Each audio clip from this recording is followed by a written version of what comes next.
Welcome everybody to our first Map Mondays GIS workshop this semester. We're going to be taking a look at how we can automate GIS workflows with models in ArcGIS Pro.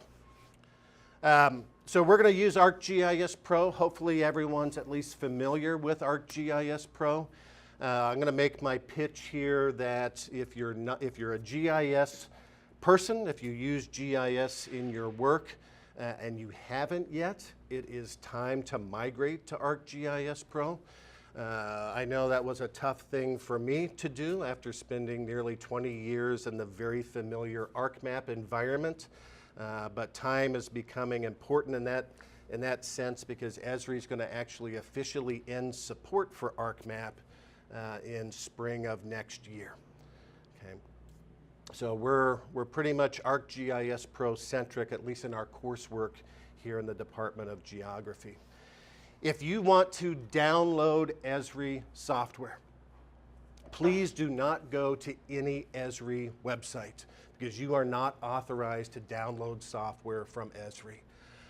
We have a university software site license currently and graciously paid by KSU libraries. And we make that software available to the K-State community through this website, gis.ksu.edu, which is password protected with our EIDs. So any software that you want from Esri, that's the site that we go. There's only like 3 people that's on campus that's even authorized to talk to Esri about software or technical problems. So this is your one-stop shopping point for software. One of the nice things about ArcGIS Pro as well is we're no longer required to provide our users with physical licenses. This was actually something that would take a lot of time to generate and share those licenses with people. And while it's not required, we can still generate individual use licenses for people. Or if you're managing a research lab or a teaching lab, there's a thing called a concurrent use license. That was our 2 options under the old ArcMap system. So every spring when our site license renewed, we had to go through this process of getting licenses out to people. With ArcGIS Pro, our preferred method for licensing is called a named user license. So if you actually started Pro here this morning already and successfully logged in using your EID and password, that's your named user license. It goes with you to any computer that you may use, whether it's in here, in your office, in the library, at another institution if you're traveling. So that's how we're logging in here today, is with your named user license. It's wonderful. You never have to update it. It's updated automatically. If you've never logged into ArcGIS Pro before, or you've got a colleague that joins K-State or are supervising a student again who doesn't have a named user license, the way that we do that is through our K-State ArcGIS online portal. And this is what it looks like. The URL is kstate.maps.arcgis.com. You'll quickly learn to memorize that URL. This is a full-blown version of ArcGIS Online. It's just branded and managed specifically for Kansas State University. So in the upper right-hand corner, I've kind of circled the sign-in button. The first time that you might visit this site and attempt to sign in, you'll be prompted, from here, you'll be prompted to automatically click a blue button that says Kansas State University. When you do that, you go to K-State's single sign-on page, enter your EID and password, no doubt dual authenticate, and 20 minutes later, you will have an account. And a lot of things happen that first time that you log in. One is a named user license is automatically created for you, and you never have to renew that. As long as you've got a valid EID and password, you've got an ArcGIS Pro named user license. Some of our workshops later this semester will be dealing more with portal-related topics. What also happens the first time that you log in, you're granted very high-level permissions within our portal to create, edit, and manage groups. Okay, so very important step. Again, just real quickly what that looks like when you log in, you would click the blue, whether it's the desktop software or the portal, the sign-in interface is identical. Click on Kansas State University, enter your EID password, and then you're in. Once you've signed in, another thing to pay attention to is in the upper right-hand corner, where on my screen, this is the entry splash screen for ArcGIS Pro, where we can select a previous or create a new project. That area, that real estate in the upper right that I've highlighted here, we have an opportunity to sign in and connect to a portal. And generally speaking, for most of us anyway, that's probably going to be the K-State portal.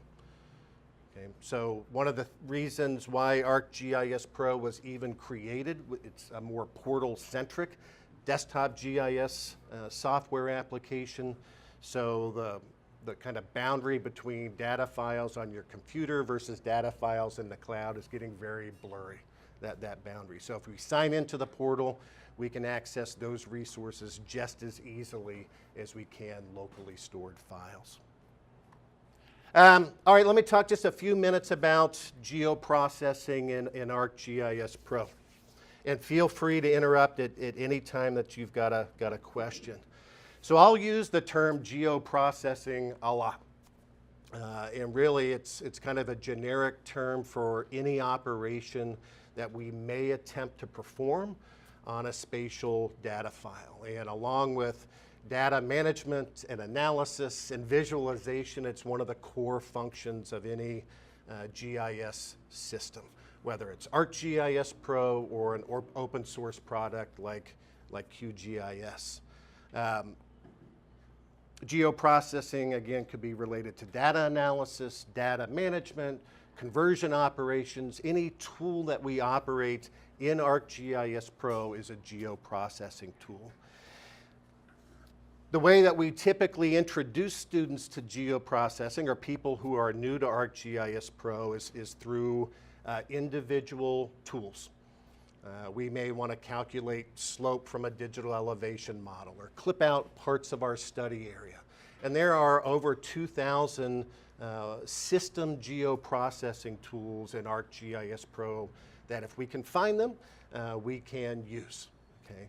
And that's very helpful. And we can do a complete project by hunting for a tool, executing the tool, going to the next step, finding the right tool, and so forth, right?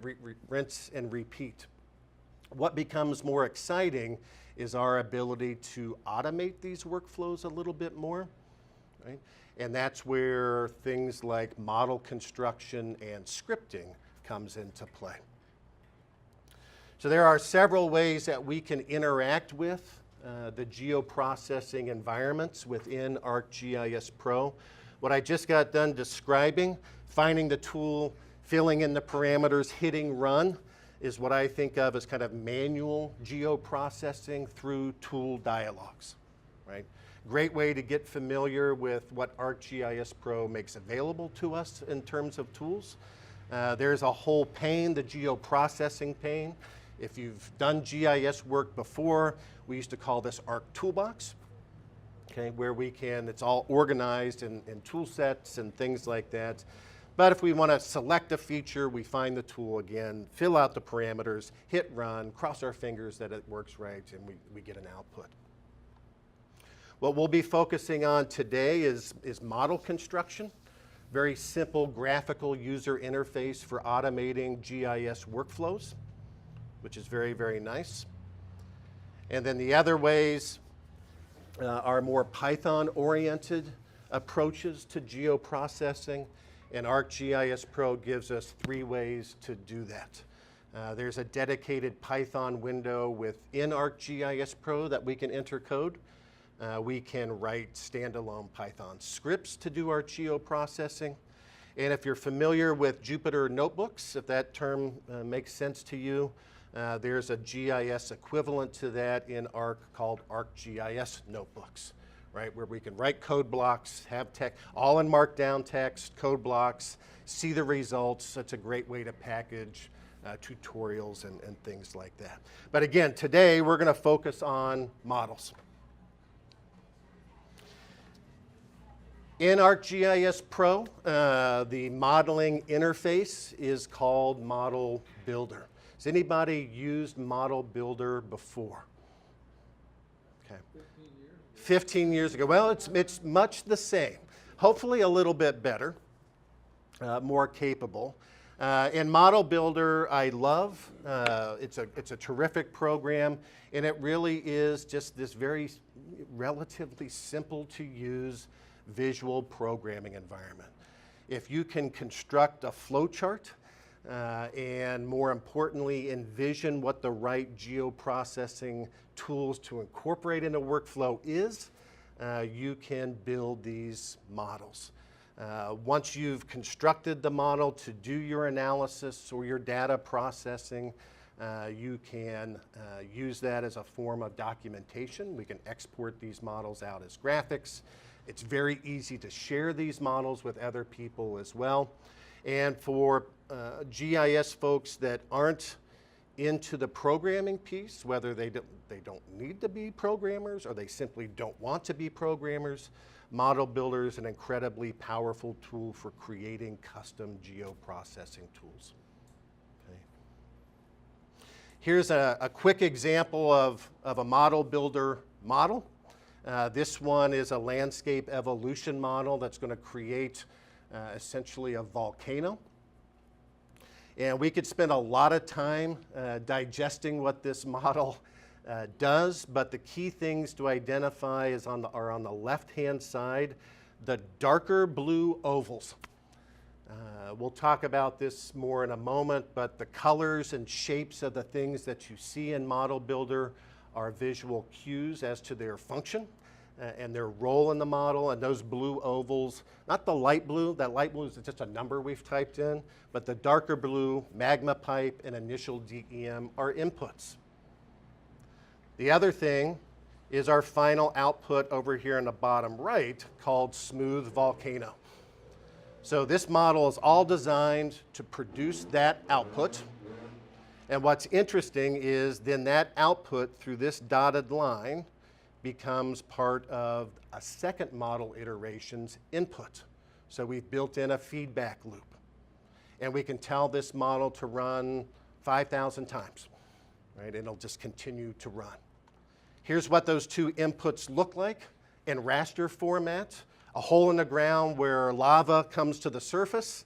Most of this model controls how much lava is coming to the surface and how it spreads out on the surface. And we've got a kind of a random digital elevation model.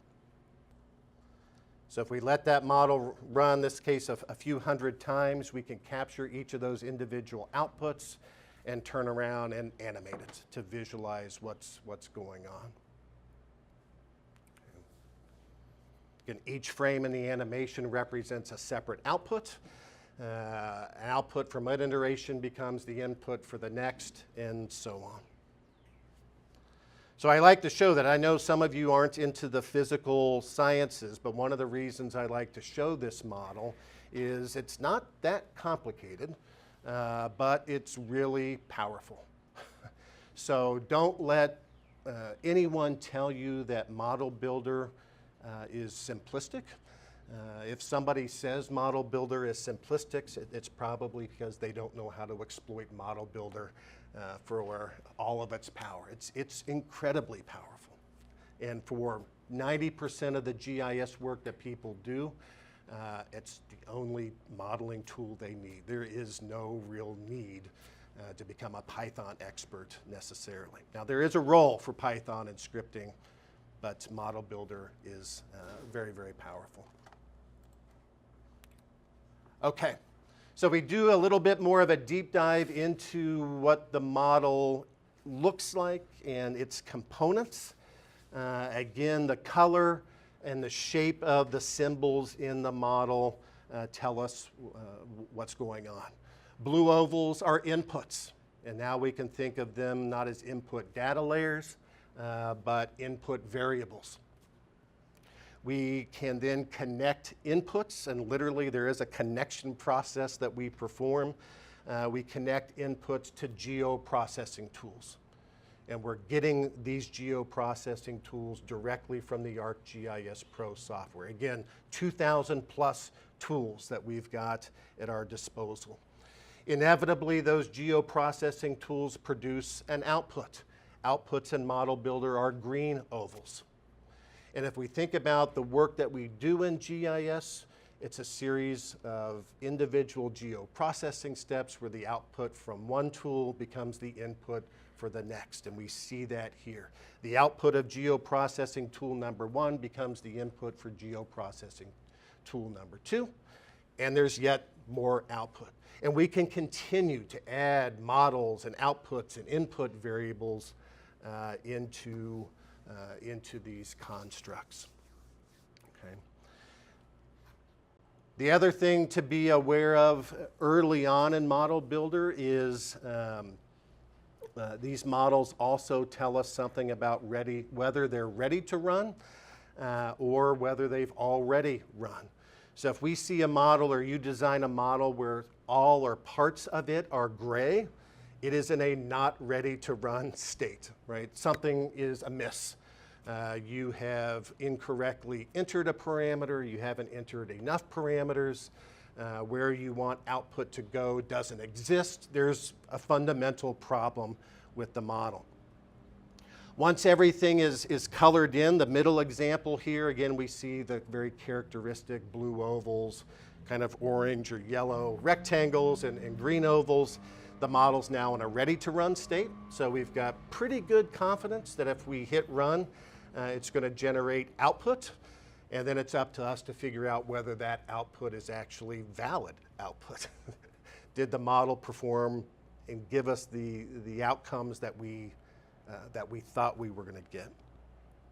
When we run a model in Model Builder, little shadows, it's hard to see on the slide, but there's little shadows that are introduced which tell us the model has already run, and if you attempt to run it again, it won't, okay, unless you reset it or you make an edit to parts of the model. Okay. So again, very user-friendly in that regard. The colors, the shapes, the shadows tell us a lot about what's going on. Now, just real quickly, I also wanted to mention, because there's, we spend in our Geography 608 class, for example, about 8 weeks in Model Builder. So we're just going to scratch the surface here today. But there are special Model Builder only tools that we can include in our workflows, and we'll see one example of that in the form of iterators. There are different ways that we can connect inputs to tools and outputs back to inputs through things like feedback loops. We can establish preconditions, or we can enforce certain environments or general rules that govern how that geoprocessing takes place. Bottom line, super powerful. Okay. That's our quick introduction or refresher to Model Builder. Go ahead, please start ArcGIS Pro and open up the project. So in the project, and projects are one of the great strengths of ArcGIS Pro. Projects allow us, amongst other advantages, to have multiple maps. Again, if you are a little bit older or have been using the ArcMap software, you know that it was map-centric, so you could only create a map. And if you had 10 maps that were part of your projects, you had 10 map documents. Here we can have a project and have it contain as many maps as we want. The map that you're going to want to open is map 1. And if you don't see that automatically when you add the project, from the catalog pane, just expand maps, find map 1, double click it, and it will be visible. So in this project, I've prepared a number of data sets for us to work on. We're looking at Kanza Prairie, and I've got also turned on right now. I guess mine's a little different because I turned that off earlier. I've got a LiDAR-based digital elevation model that's hypsometrically tinted. That's the greens, the browns, and the whites that you see in the map. A little bit of transparency turned on so that I can see an underlying hillshade to really make that topography pop. That's just cosmetics, but I tend to do that. More importantly, we've got polygons representing each of the experimental treatments out at Konza Prairie. That's Konza treatments. An overall boundary, and then a blue dot right there near watershed K1A called watershed outlet. That will be part of our work here. Okay. And our goal for this first model build is this. We're actually going to create a model that allows us to define a location for a watershed outlet. And then our model is going to delineate the watershed of that outlet location. Okay. So in full, this model will have 1, 2, 3, 4, 5, 6, 7 geoprocessing tools, several outputs, but just a handful of inputs. All right, everybody see the catalog pane, probably on the right-hand side of your screen. Find toolboxes. Expand it, and inside you should see a little toolbox icon with a home. And it's called automateworkflows.atbx. That is your project's default toolbox.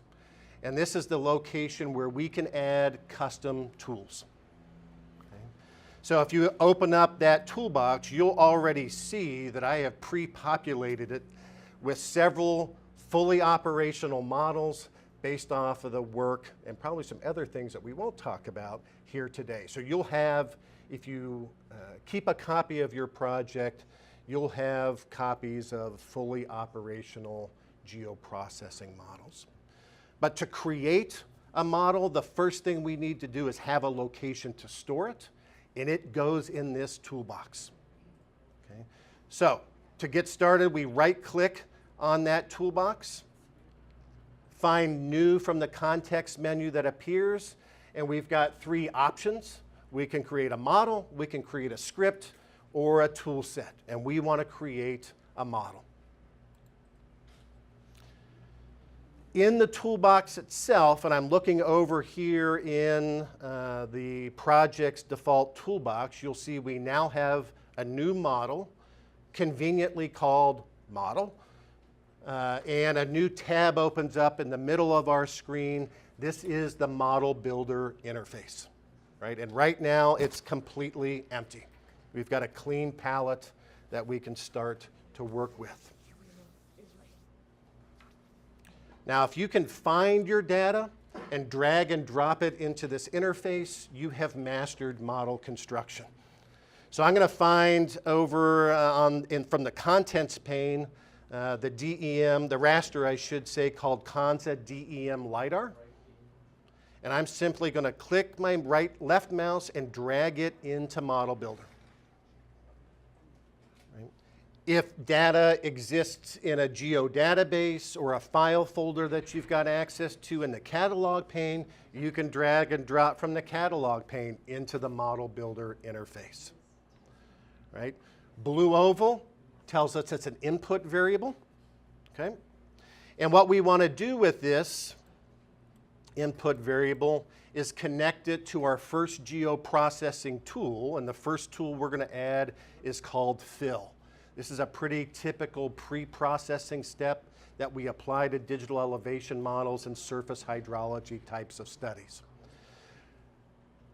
Where the tools are located is up on the main menu where the words are. I'm going to find Analysis. Okay. This is a very typical Microsoft style ribbon, if you like or dislike that. So, okay.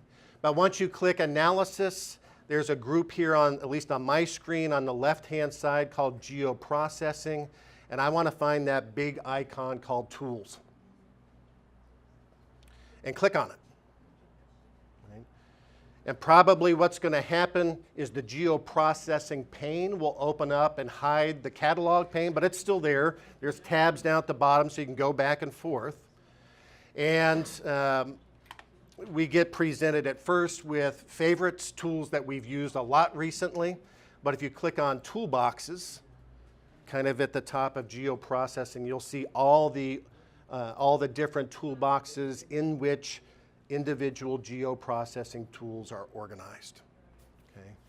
Now, I'm pretty lazy, so I don't memorize the location of all the tools that I want. I see no need to do that.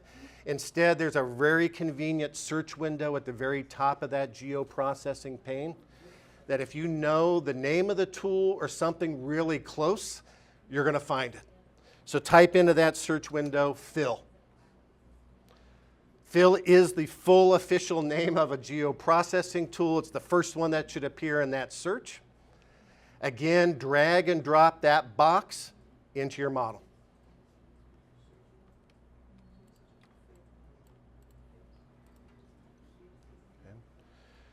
The fill tool, like the vast majority of system geoprocessing tools in ArcGIS Pro, produce an output.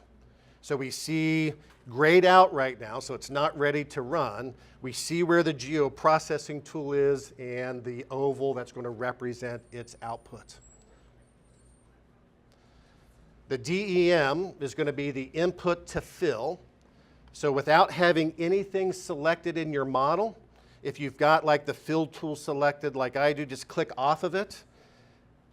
Hover your mouse over the input, hold the mouse button, and connect it with a line to fill. And a little pop-up window should appear, basically asking you, all right, well, what is the role of the input DEM in this tool? And it's going to be the first item. It is the input surface raster. Okay.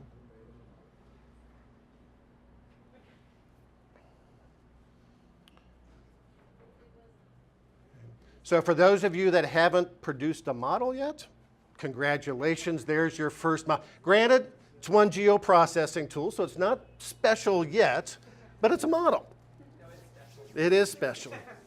Okay, so next thing I want you to do, in the main menu, the words at the top, find Model Builder. And we'll spend a lot of time in this ribbon. Find the Save button, save your work. Anytime you're in Pro, save early, save often so you don't inadvertently lose your work. Okay. Here in the Model Builder window as well, you'll see some tools called Auto Layout and Fit to Window. These can be quite handy as well in terms of organizing your model so it looks nicer. So we don't have to hand place each of these components. We can if we want, but we don't have to. Okay. So once you've saved your model, in the Model Builder menu, find the Run group. I'm going to validate my model, and that's just another double check that ensures the model should run. Okay. The term validate here doesn't mean my model output's going to be good output, just that the model's going to run. And then, if it's still in the ready to run state, click the Run button. So clicking validate didn't really do anything visually? It shouldn't, yeah, unless... If something went wrong, it would have told you. Then it would have told you. So as you're running Model Builder, and that ran really quickly, about 11 seconds here on my system, you may see on your screen, or if you were looking up here, the fill tool turned red briefly. That's just telling me, again, another graphical cue that in my model workflow, that's where we are. That's what's running at any moment. Okay? If we had more tools, we would see that progress. The dialog box that gave me information about the tool run, or the model run in this case, remains on the screen. I'm going to close that out. If I look at my model, it goes from the ready to run state to the already ran state. Okay. Now, the question here then is, well, where is that output? Okay. And again, we could spend 2 class periods about controlling where output goes. But one of the nice features about ArcGIS Pro is without doing anything, I already know where that data is. It's being written to my project's Scratch workspace, which is under Databases, the Automate Workflows file geodatabase. Okay. Which if I refresh Automate Workflows.gdb, I will see a raster in there with a really bad file name. That is the output of the fill tool.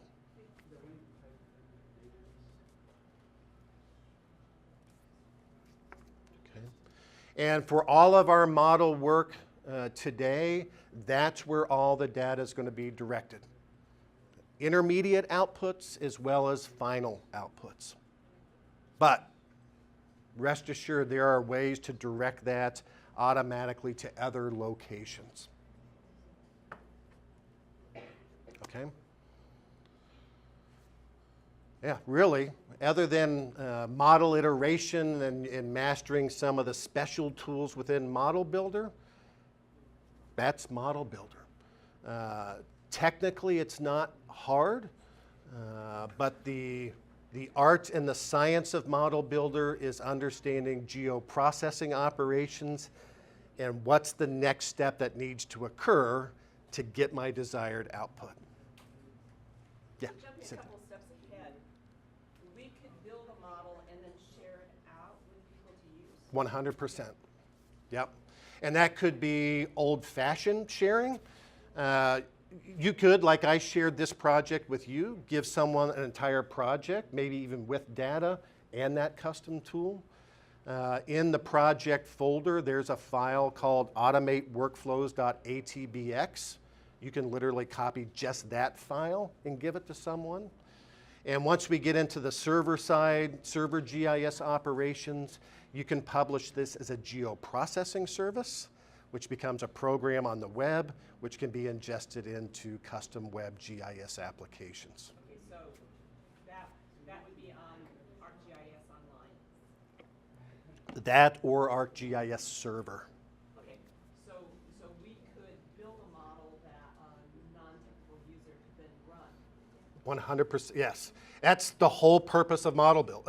And any of this really is probably, now granted, I know many graduate students and researchers in this room, so a lot of what you might construct is directly applicable to your work.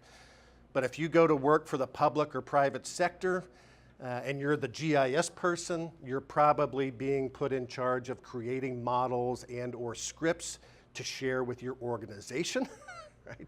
So that people who know nothing about GIS can do relatively high-level work. Or high-level work, I shouldn't say relatively, right? So we're authoring workflows, the mindset is to share with others, or one of the valid mindsets. Okay. Any other questions so far? All right, next I'm going to go back to analysis and tools. And I know that in this workflow, the next 2 tools that I want to add are called flow direction and flow accumulation. So let's add both of those to our model. Just drag and drop them anywhere. We'll connect things up here in a moment, but flow direction and flow accumulation.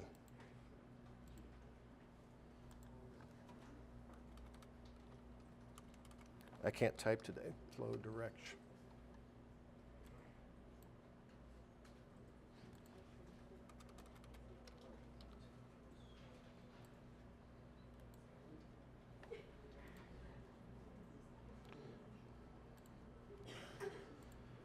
Okay. Yeah, we just made our model look really ugly, but that's okay. We're going to connect things up and do auto layouts, and it'll look really nice here in a moment. So just real briefly, one of the reasons we did the fill, I said before, this is a typical pre-processing step when we are doing surface hydrology types of studies. somewhat artificial step, I suppose, but we've just gone into our digital elevation model, which is just a cell-based representation of elevation above mean sea level, and ensure that no matter where water might fall on that surface, it's flowing out. So any internal pits that might trap that water just got removed with that fill step. Now those pits could be real, or they could be examples of error inherent in our digital elevation model, okay? But we often do this. I'm going to take the output of my fill tool and connect it to flow direction. And again, the same role that this output is serving in the next tool is input surface raster. So to eventually delineate a watershed, I need to know, again, in my mind, I'm thinking if water falls onto a surface, it's no longer going to be trapped, but in which cardinal direction is that water going to flow? The flow direction tool gives us that result. Flow accumulation, I'm going to connect the output of direction to my flow accumulation tool. It is the input flow direction raster. And then just because I like to do this, I'm going back to Model Builder in the main menu, doing an auto layout and fit to window. Okay. So flow direction tells us the direction. Flow accumulation then tells us at the end, it's going to be another raster with a bunch of cell values, and those cell values tell us how many cells upstream of that cell flow into it. And you'll see once you look at it, you'll get a better feel for what we're accomplishing there. Now, at this stage, I'm going to save.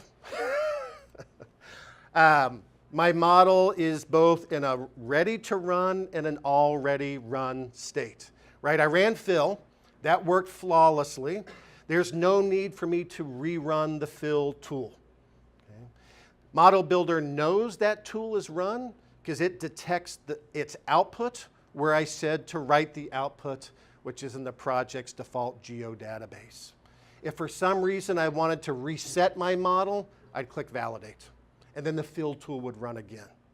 Okay? I don't want to do that. Fill was great, and I want to save a little bit of time because flow direction and flow accumulation is going to take a minute or two, especially given the about 2-meter resolution DEM that we're working with. So I saved. I'm just going to hit run.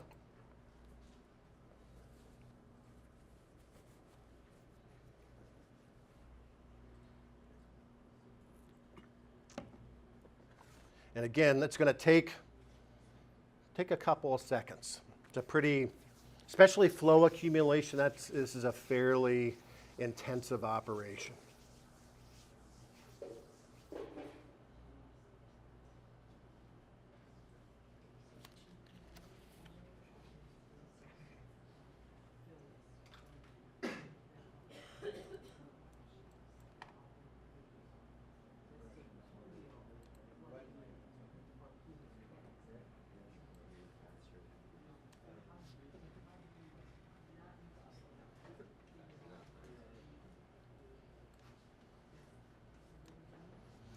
All right, 45 seconds for me to run. And again, we can go back, super important to manage your data in a GIS, but I'm going to refresh that file geodatabase, the project's default. And now I see not only the fill output, but something called flow dir and flow ac, my flow direction and accumulation grids, respectively. What did you just do? I went back to my project's default geodatabase where all my outputs are being written.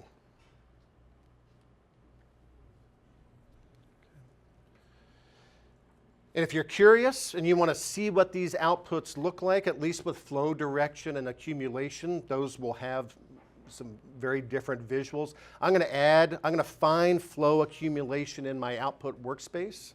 Just right click, add to current map. Build some statistics or pyramids real quick. And now if I go back to my map, I'm going to turn the labels off here to make things easier to see. And if I zoom in to those white lines, what does that look like? Starts to look like streams, right? That's exactly what we're trying to do is identify where water is accumulating or converging on the landscape to help us with the watershed delineation process. So in this output, the white cells are higher flow accumulation values going to black where there's zero flow accumulation, no cells are flowing into it. So if you're familiar with Kanza, you can find right here at the end the outlet to Kings Creek, for example, the primary watershed out at Kanza. Could you repeat that part? Which part? The last one to display the output. Oh, so the cell values that you see from 0 to a very large number, those are telling us how many cells are flowing into that cell. So as you go from the headwaters of a watershed, it's going to be very low values. At the outlet, it's going to be very high. Yeah, but before that, to get that result, I mean, to display that. Oh, just adding it to your map? Yeah. Yeah, so I know it's in Automate Workflows. I just right-click on the flow accumulation grid, add to current map, or drag it over. That's it.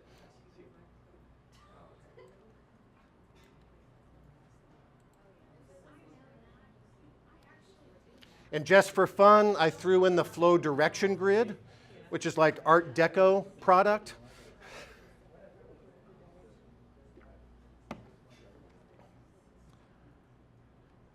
Which gives me 8, in this flow direction grid, if you're a hydrologist, was calculated using the D8 method. So it gives me 8 possible directions that water is flowing from a cell outwards. So there's also like a D-infinity.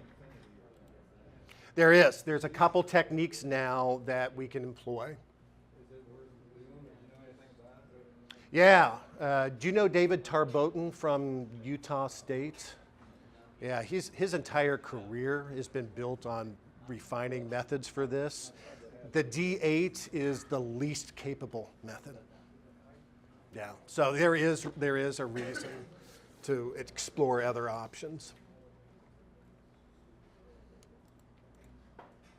Okay.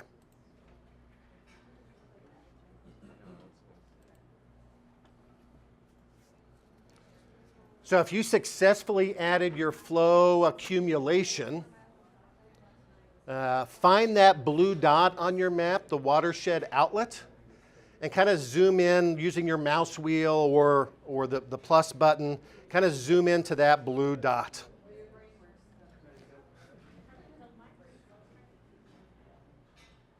Okay. So our next step in the model construction is to build in, I guess for lack of a better term, a little bit of a fudge factor. Because I've provided you with this location, this point location that'll serve as our watershed outlet. Okay. But as I look at that, where the person who created this file, me, put that outlet, does not fall on a line of high flow accumulation. So we won't demonstrate this, but take it from me who's made this mistake many, many times. My watershed that will be delineated will not be what I want. It'll be either no watershed or a real tiny watershed. So I've got to accommodate my watershed outlet to my digital elevation model. That point may be exactly correct in terms of being in the middle of a stream. I went out with a GPS unit and that's the location. But my representation of topography is my digital elevation model, which isn't a perfect representation of the real world. So I've got to have a way to take that watershed outlet, look a certain distance away, and move it to the highest flow accumulation value in that neighborhood. That's the fudge factor. Okay? So I'm going to go back to the model. And the tool I want you to find and add is Snap Pour Point. Snap Pour Point.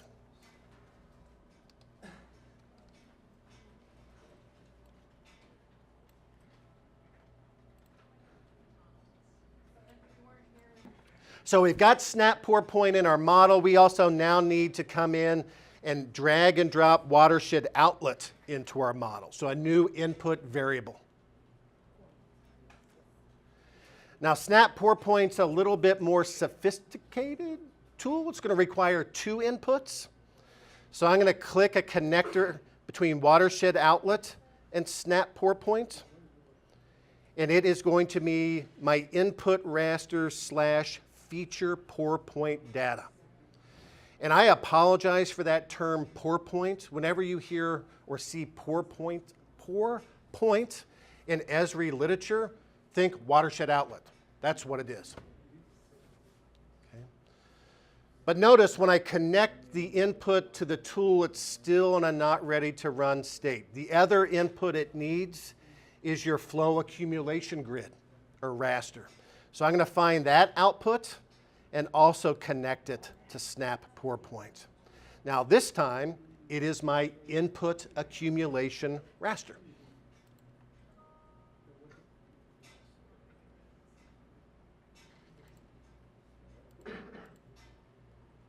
So let's not run this yet, but I'll explain briefly what's going to happen. Again, actually, we need to do one more thing. I'm going to now double-click the snap pour point tool. First time we've had to do this. My model will run, but I want to find the optional parameter in the snap pour point tool called snap distance. And you'll see right now it's 0. So no snapping is going to be done. Instead, I'm going to type in a value of 40. Okay. And I know because my data, my spatial data is projected in units of meters, that the number 40 is 40 meters. So what this is telling the tool is take my point, draw a radius of 40 meters, find the highest flow accumulation value in that circular neighborhood, move the point. Okay. But the output's going to be a raster, an inconvenient format for us. One cell out of a bunch. I'm going to add 3 tools. The first is watershed. That's convenient. Yeah, they're the same tool, but find the one that's located in Spatial Analyst tools. We want watershed. We want raster to polygon.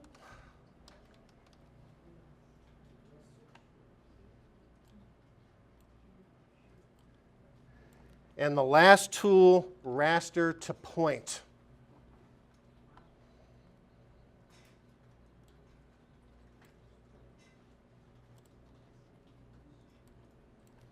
Okay.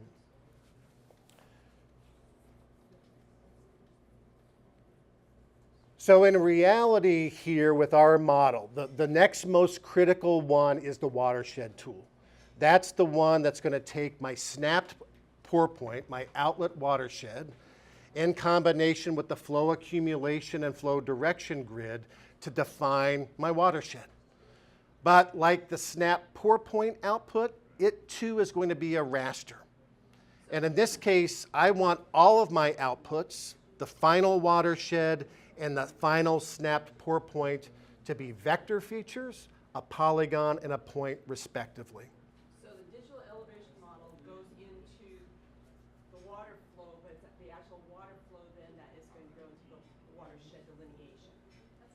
Yes. Yeah. So let's connect some things up here. The output from snap pour point, connect it to watershed, maybe. Watershed, and it is my feature pour point data, the second of the 2 required inputs. The watershed tool also requires your output. So I'll take my flow direction, and that is my D8 flow direction raster. Now we're getting something that looks like really official and complicated. We got curved lines, bent lines, right?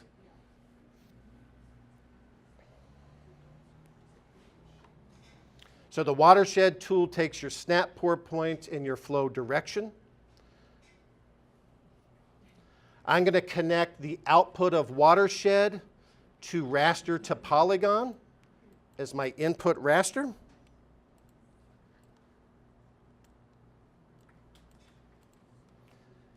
And last step, it's getting busy. I know it's hard to see. I'll zoom in here in a second.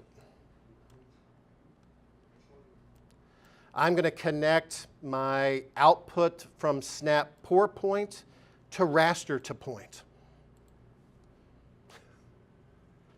Again, raster to polygon, raster to point is just are two conversion tools to get us out of the raster environment and into points, lines, and polygons, or a point and a polygon in this case, the vector data model.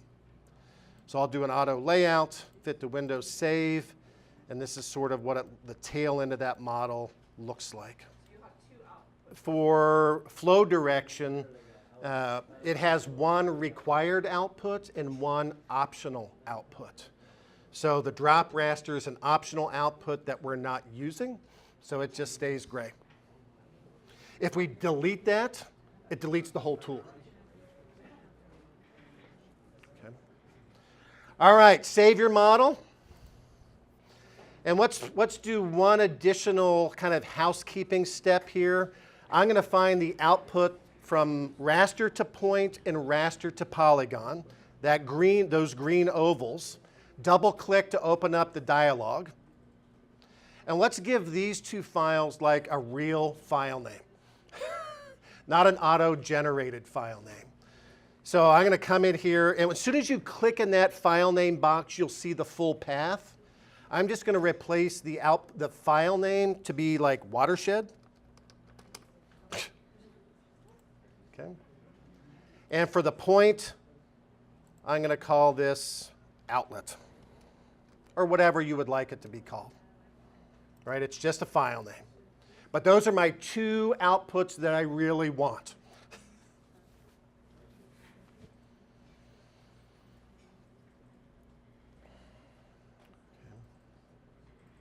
Save.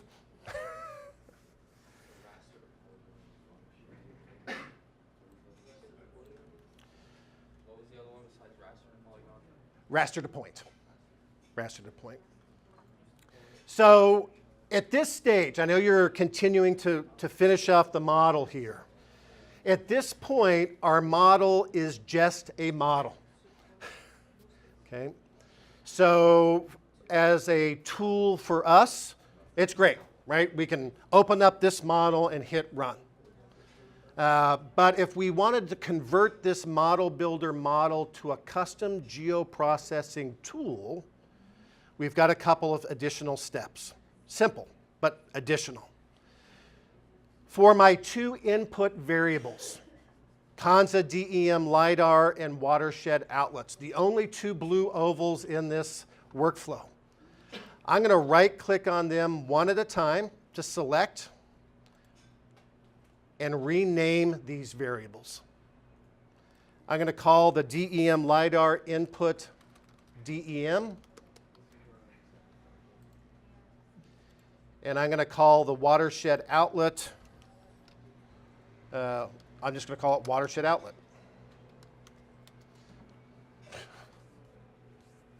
Okay. So these aren't data layers. I intentionally said several minutes ago now that these are variables. They represent, those variables have values, which happen to be those data sets, but we're just changing the name of the variable. And the reason that's important is for this process of converting a model or translating our model as a tool. In addition to renaming those two inputs, I'm going to go back one more time, right-click on each, and choose parameter from the dialog. Parameter. And what happens then is in the upper, not that there's a corner, in the upper right corner of that oval, there's now a big capital P for parameter.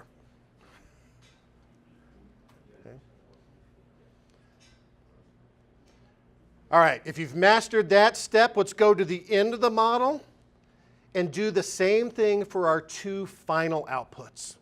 Rename the variable to something very clear, easy to understand, like snapped pour point. Right-click, rename. Snapped watershed. And for my output watershed, I'm going to call this output watershed. And make each of those a parameter.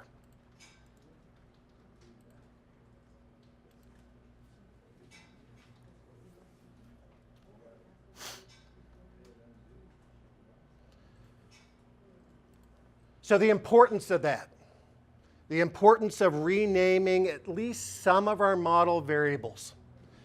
The inputs and the outputs is really important because here in a moment, and I'll just show this here real quickly, that's the text people see in the tool dialog that, believe it or not, we've just created. So if I go back to my toolbox, find my model, which still is inconveniently called model, and double-click it, what do I have? I have a tool dialog that looks like any other system geoprocessing tool in Arc. The text preceding each of the parameters are the variable names I just got done renaming. And they appear there because I specified them to serve the role of a parameter. Okay. So users of our model don't need to know anything about Model Builder. They just need to be able to double-click on a tool, supply the right files, and hit run. Now I'm going to close that out and stay here within Model Builder without revalidating, because that will get rid of everything that we've done previously. I'm just going to hit run. So we'll snap that pour point, get the raster output, we'll define the watershed boundary, get that raster output, and then the two conversion steps to create a point and a polygon watershed. This has been a really good morning for me because I haven't thrown a single error today. I just thought I would note that. The other thing we probably could have done, notice there's nothing in our model right now, or in our contents pane. So let's go back into our model, right-click Output Watershed, and choose Add to Display. And the same thing with the snapped pour point. Okay. And where that appears in my contents pane is under a group called Model Builder, and there's my two outputs. If I save my model again, it remembers that Add to Display instruction, so I can see my results live every time the model runs. Did it really work? The model worked, but did I get good output? Well, let's take a look on the map. And I'm going to zoom out to the full extent of Kanto. Oh. What'd you guys get? Hopefully better than mine. I think I made an error in mine with the snap distance, but you can see a watershed was generated, at least for me, but a really tiny one. Okay. We should be seeing a much larger, so I think there's an error in my model related to snap distance. I think I did not, yeah. I never saved that 40 that I typed in. Dumb Sean, okay. But this is a good learning lesson because now my model, the last half, turns back into the ready to run state. So all I have to do is run again. And I'll overwrite any of the previous outputs that I may have written to disk. Knock on Formica or whatever this surface is.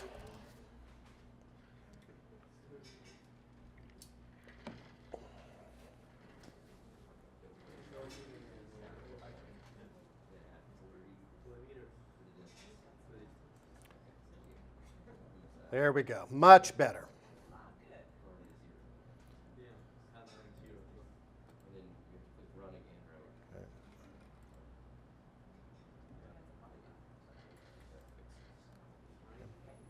So a much better output this time that I remembered my own snap distance. Okay.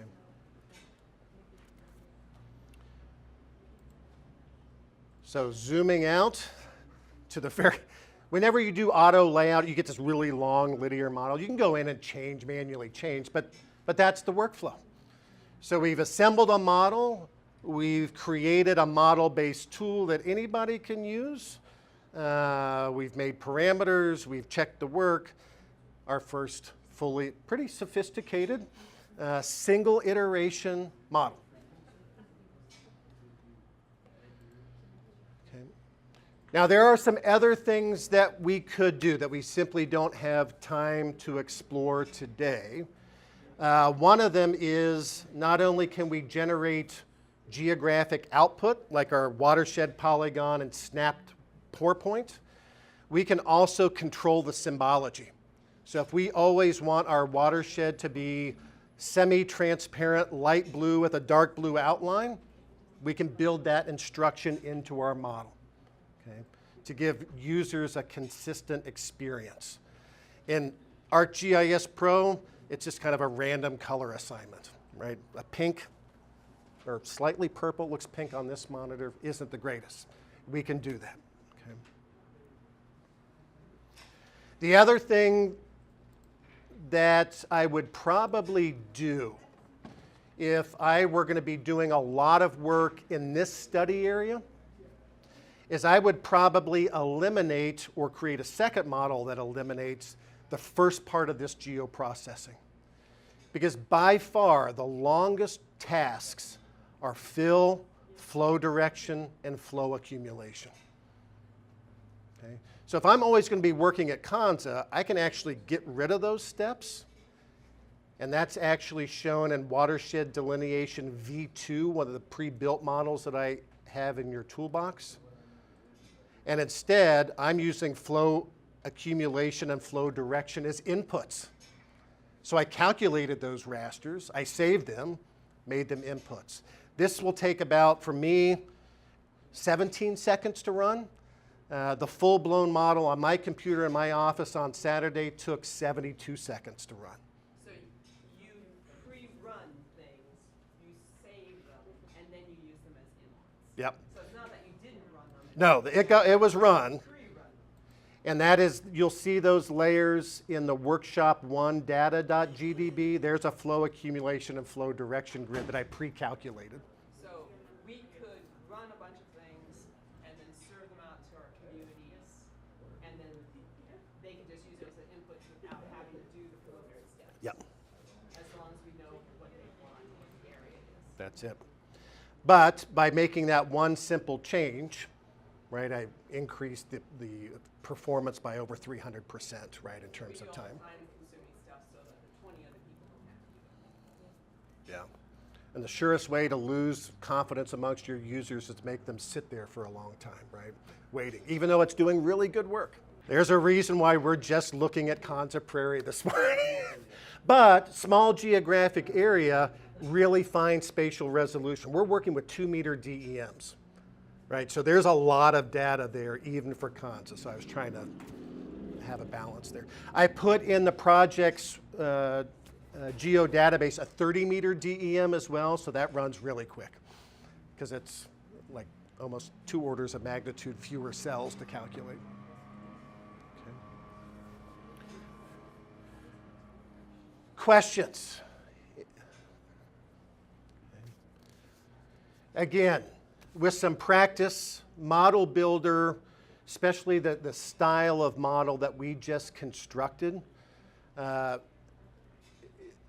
isn't that hard. If you can find data and drag and drop and control where your output data is going, that's the technical piece. By far the biggest challenge is how did I know which tools to add? And that comes with experience and reading. Yeah, Will. Those are the things that I wanted users of the tool to see and have the ability to change. So think about any tool that you run in Arc. There's usually 2 to 6 things that it asks us for. I just go into my model and have the same mindset. What do I want users to be able to change? What's not important for them to change? And try to make good decisions in that regard. If we had started this model, if we want to keep this model as is, and it's a perfectly good model, right? It takes us from DEM and a watershed outlet to a delineated watershed. Let me ask you, is this model only good for Kanza Prairie? No, absolutely not. We developed it using data for Kanza, but my model and users of the model allows people to change the input DEM and the watershed outlet. So this will work for any DEM anywhere in the world. In the project's toolbox, I've added or included several fully functioning models.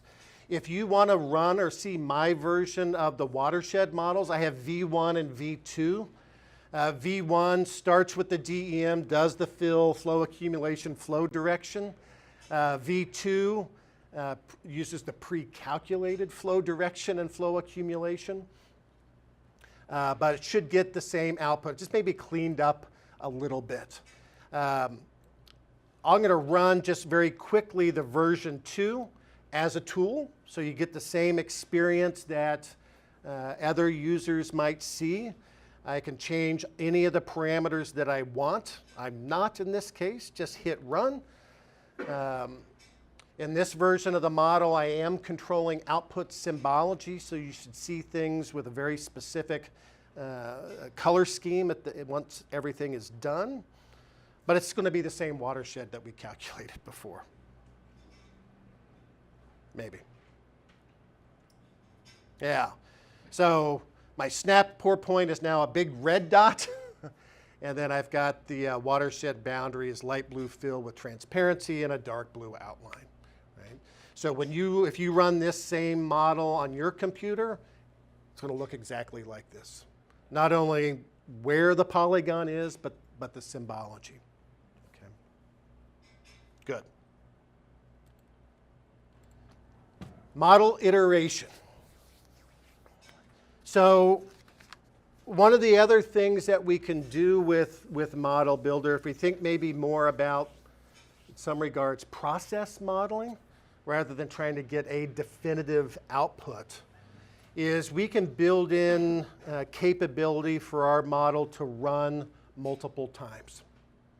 Okay, and there's several ways that we can do this. And for those of you that are already familiar with programming, a lot of this type of work, things that we employ in Model Builder, are pretty equivalent to what many of us would just call for and while loops. Okay.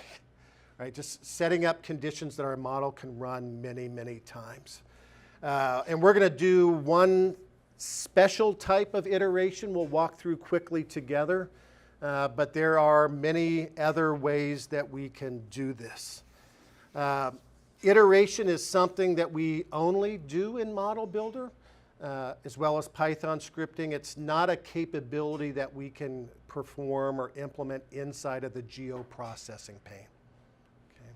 So iterating is just repeating a process over and over, with automation often using different input each time. In Model Builder, I kind of show here, there's that special class of tools. Iteration, by and large, is included in our models with the special tools called iterators. Right now, there are 14 such iterators in ArcGIS Pro 3.x. But really, I think of them as 3 separate types of iterators. The first 2 is a for and a while iterator, and these do, again, if you're familiar with programming, exactly what you think they're going to do. Okay. The other, 12, beginning with iterate feature selection and ending with iterate workspaces, are ways for us to create and work with lists. Again, if you're a programmer, that's a familiar term. We're going to create lists of things and operate or apply our workflow to each value in that list. That list could be something like all the polygon feature classes in a workspace. And I'll just cycle through each one, apply the same processing. Or with our Kanza data, I could go through and extract each individual watershed treatment, apply a workflow, go to the next, apply it again until I've done that for every single treatment. So I'm cycling through rows in the polygon feature class, iterate feature selection. So these are all just list types of operations. We're going to take a look at the while iterator. I picked maybe one of the more challenging forms of iteration just because it's kind of cool. Okay? And here with while, the challenge is setting up a condition in our model that the while iterator can evaluate as true or false. Okay? And while there is such a thing as Boolean variables in Arc, we're going to ignore that and instead calculate a number that this iterator can evaluate as true or false. And the way it's going to do that is any negative number will automatically be considered 0 or negative will be false. Any positive number, true. I'm going to open up map 2, which is a spectacularly designed map by yours truly. Gray County polygons. And I'll just quickly demonstrate what this model is going to do. I'm going to start, is this Cheyenne County in the northwest? I think it is Cheyenne County. I'm going to manually select that county in my map. And what I want my model to do is to continue to select adjacent counties until such a time that we've achieved a total population of 250,000 people, 250,000. So I'm going to run county population V2, hit run, and watch what happens with in my map, in my model. Slowly but surely, I'm selecting adjacent counties, right? Those counties highlighted in cyan. I'm summing up here the 2010 population for that county. At such a point that I achieve a value of 250,000 or more likely more than that, my model will automatically stop. And here's my result. In this group of counties, again, I selected Cheyenne in the extreme northwest. There are 42 counties. And my total summed population was just shy of 300,000. So I'm above my threshold, right? But as soon as I crossed that 250,000 threshold, the model stopped.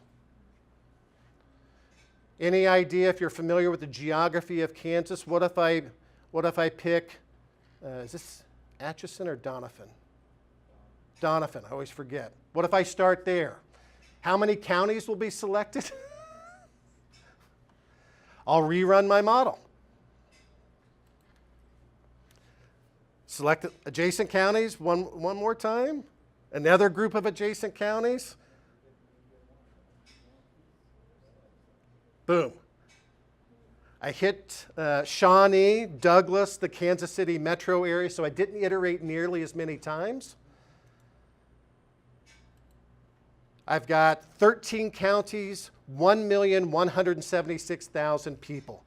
And that last iteration, I hit some high population counties, so I greatly exceeded the threshold, right? But I can't subdivide the population in a county. Those are the records that I'm dealing with. But the model did stop. Okay. Notice in my tool, though, I've built in a parameter that allows users, if they want, to change that population threshold. So let me type in 50,000 people. And I'm going to go back to Cheyenne County, and let's see how many times the model has to run to hit that benchmark. Probably a bunch of times. That should stop. Yeah. Still took several counties, but you get the idea. This is kind of a region growing algorithm, right? A region growing model.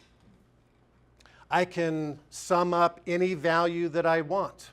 Cropland, acres, number of people, income, whatever value, right? And I can continue to identify these regions based upon those values. So we're going to look at population. Okay. So the way this is going to look, and we'll go through this somewhat quickly. Step one, and again, this is another situation where you've got to be really familiar with the tools in Arc to know what's even possible. Okay. But step one, the first thing that I have to be able to do is select a county. And in this case, I'm doing it the easiest way possible by manually selecting a county. Notice each time I ran my demonstration model, I went in and picked a starting county, right? Riley County now. So that's my seed. That's where my model will start, is with that selected county. The next thing I'm doing, and the first geoprocessing tool in the model, is a very useful one called Select Layer by Location. So again, you can find that in geoprocessing, add it to your new model that you would create. And what's interesting about this is the input to this tool, and there's two required. I've named those variables county polygons and selected county. They're the same layer in my map. Tiger 2010 Census County. And what this geoprocessing tool allows me to do is, from that first manually selected county, I can choose a spatial relationship to govern what other counties might be selected next. This is a spatial selection versus an attribute-based selection. And the relationship that I'm using here is intersect. So any county that has a boundary that intersects with the currently selected county will be selected again next. So I'm just going to continue to grow out and out and out through this spatial relationship. Okay. That output of select layer by location, actually doesn't produce any output. It's one of those rare tools that doesn't produce output. Right? There's nothing in this dialog box that says, well, what's your output feature class or shapefile? There is no such thing. Instead, we get what I refer to as a virtual selection. Right? So again, if I started my model here, and as I run it, notice I'm getting additional counties outlined in cyan. Those are the output of that select layer by location. Okay? So there's no output being generated. I happen to know that, so I'm able to factor into my model a next step that allows me to harvest that selection here. And then my very next step is I'm going to copy that selection and write a file with copy features. So I'm going to make that manual selection. What's going to happen if I am using Riley County as my seed? I can replicate that because select by location is a pre-built tool. So I can come in Tiger 2010, intersect, run it once. That's the first output, right? All those counties that are now highlighted intersect Riley County. Okay. I want to copy that, so I have a physical file of that result. That's where copy features comes into play. That file will be written same place our watershed delineation files were written. And now I'm going to take that output, that copied output, and apply the tool summary statistics. Maybe my favorite geoprocessing tool. Okay. And we use summary statistics all the time. Okay. I happen to know in my input file, one of the attributes here is a field called POP 2010. That's the numbers I'm interested in. In fact, if I just show the ones that are selected, here's the population of just those handful of selected counties. So what do I want to do with that first selection?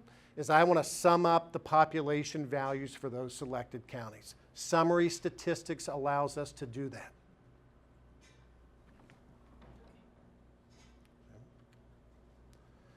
So I'm in that summary statistics tool saying, all right, take my output selected counties, find the POP 2010 attribute field, and right next to that under statistic type, there's a laundry list of descriptive statistics that you can choose.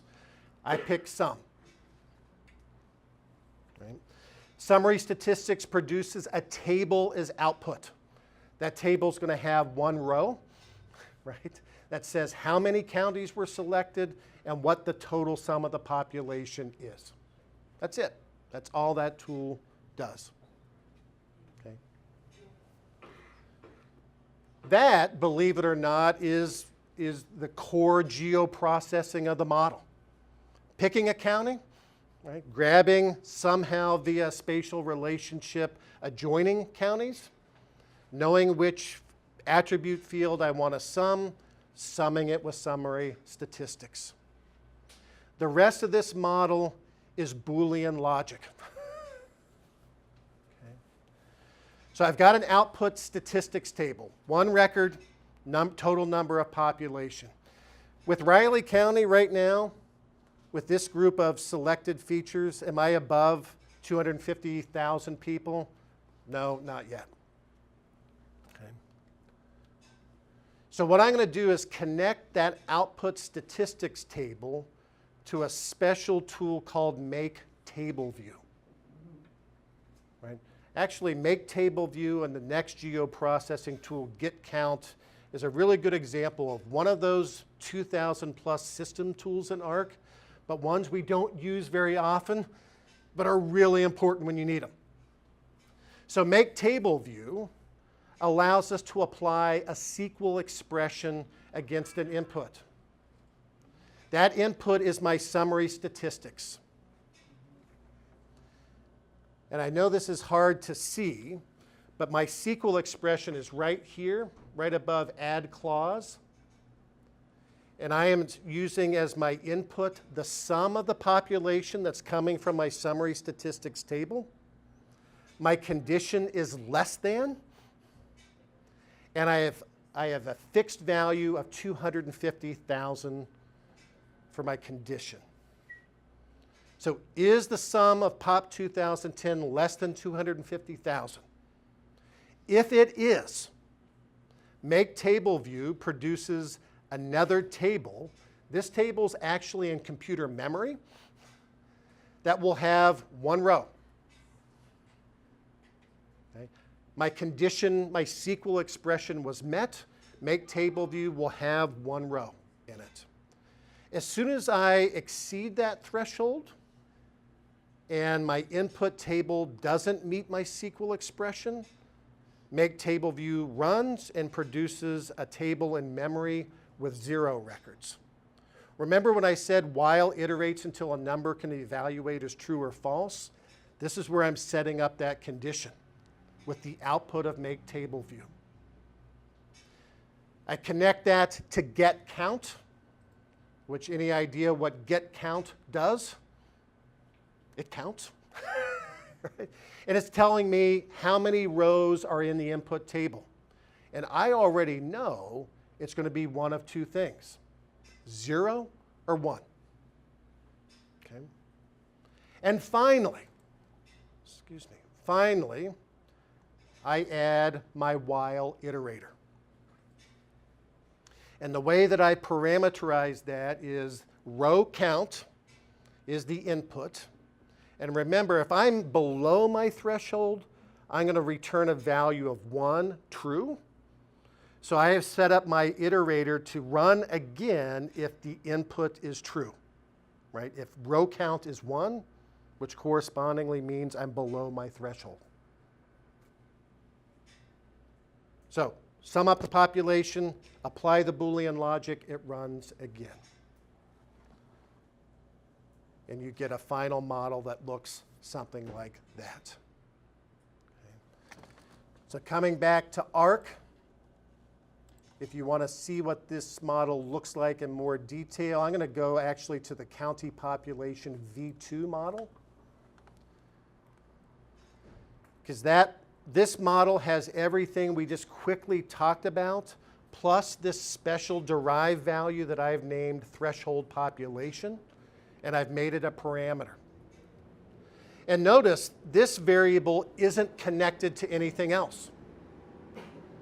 I've added it by right-clicking anywhere in an empty space in my model and creating a new variable on the fly. And I've specified that this variable is of type long. This is one of the official field data types for Arc. Long is code for long integer, a number. Right? And I've seeded that with a value of 250,000. Okay. So now this version of the model allows users to change the threshold. Right? They can type in any threshold population they want. If I do that, though, I have to go in one more time to my Make Table View tool and make a modification. Remember that SQL expression that said sum pop 2010 less than a hard-coded value of 250,000? That's no longer true, right? That number needs to be dynamic and change depending on what users input. So I'm using here a value, not a number, but the variable name that I just created, threshold population, enclosed in percentage symbols. This is a technique called inline model variable substitution. So whatever the value is for threshold population automatically gets transferred into this SQL expression. I don't need to know what it is. The user can change it to whatever they want it to be, and now my SQL expression can still work. So Right. how do they input their choice? I have made that variable a parameter. See the P? And now when you run it, there's where they would type in their value. So they would see the model and they would see that. They don't see the model. Okay, what does that pane look like to them? Right here. Right, but, so they'll see the map and they'll see that pane? Yeah. Yeah, just like every geoprocessing tool. Yeah, this is a very typical tool dialog.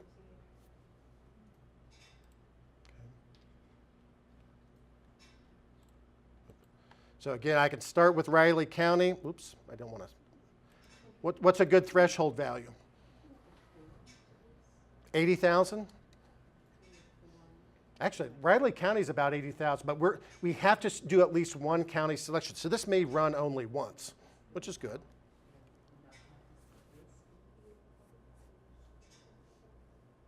Yep. Now, one restriction this model is I can't sum the population of just a single county. Right? There is a way that we could correct that, but here I start with that one. I automatically grab all the contiguous counties, then I do my sum. Right? So even if Riley County were above the 80,000 threshold, I have to go one iteration. But I could change that to 2,500,000.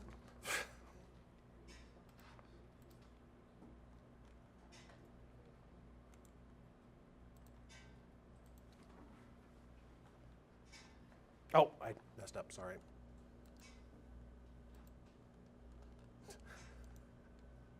Got too quick. Got to select the county. I type in 2,500,000, yes. First iteration, right? These virtual selections.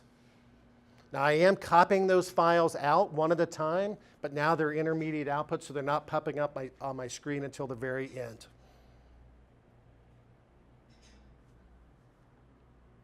There's 2.5 million people or more as of 2010. Again, I'm controlling the symbology of the output as well. Notice every output has been a light red fill dark red outline. So a pretty kind of typical workflow for a lot of business scenarios. If you just want to add things up and figure out where that value stops, this kind of simple region growing algorithm. It's a great tool to experiment as well with gerrymandering.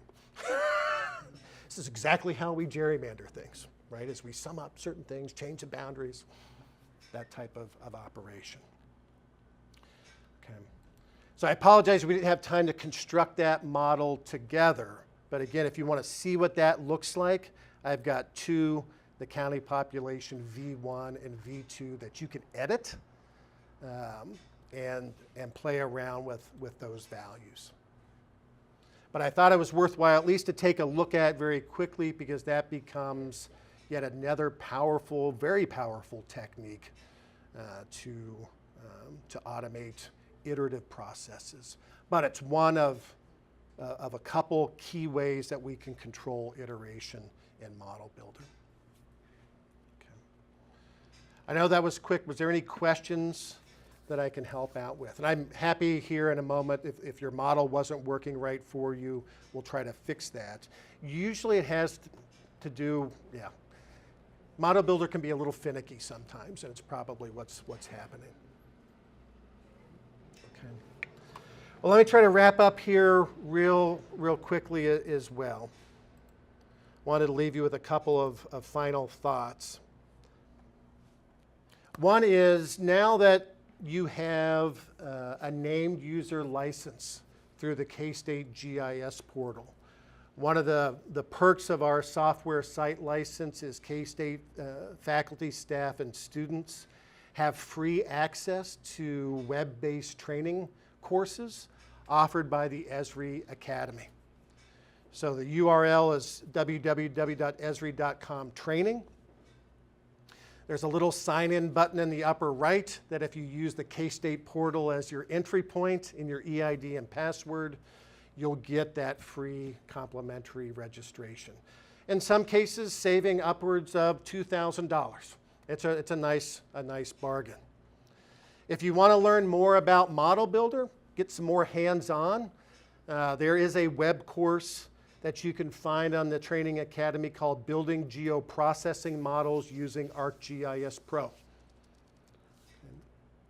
And again, once you're signed in, where it says sign in, it should say start course, $0 if you've signed in correctly. At the end of these training modules, you often get little certificates that look like this, and that gets stored as part of your account within the Training Academy, and you've got a permanent record of the courses you've completed versus ones that are in progress and so forth. Something I use fairly frequently in my own courses is we'll use these training modules as a weekly exercise. Students get a final, nice certificate at the end that they upload as proof of completion, but that certificate goes with them after they graduate as well. If you're a student or want to sit in, if you're faculty or staff, my own department has a number of GIS courses. A lot of the content that we talked about today is about a week's worth of Geography 608, Geographic Information Systems 2, where we focus on model development and spatial statistics.